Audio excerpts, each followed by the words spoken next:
现在妮妮的学习呢，一天比一天紧张，现在学习压力是非常大的。En ce qui concerne l'école, à notre époque, l'école n'était pas chère. Parce que les parents n'ont pas moyen de les envoyer à l'école.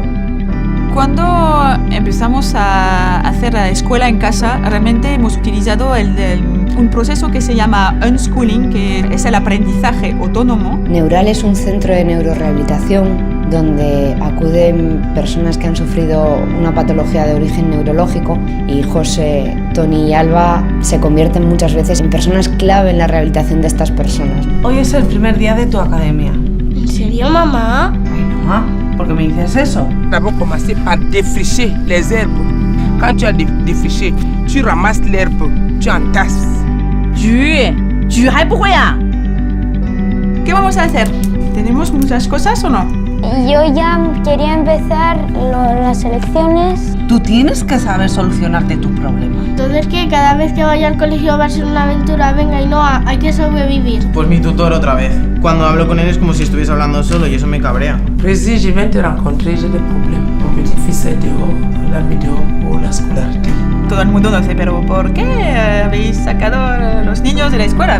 ¿Por qué lo ponéis en la escuela? ¿Sabes por qué? Empecé por quitarle las cerraduras y el hierro, y poco a poco acabando con collar. 妮妮这次数学再考个90分，怎么办呢？我觉得这个90分已经很不错了嘛。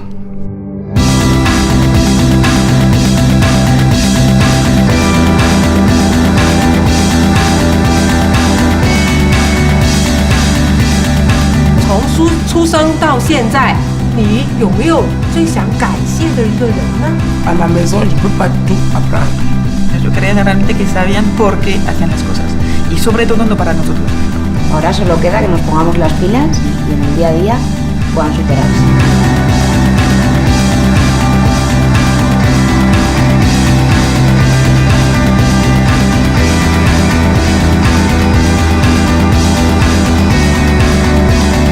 Baby，你知道我为什么天天带你到这里来吗？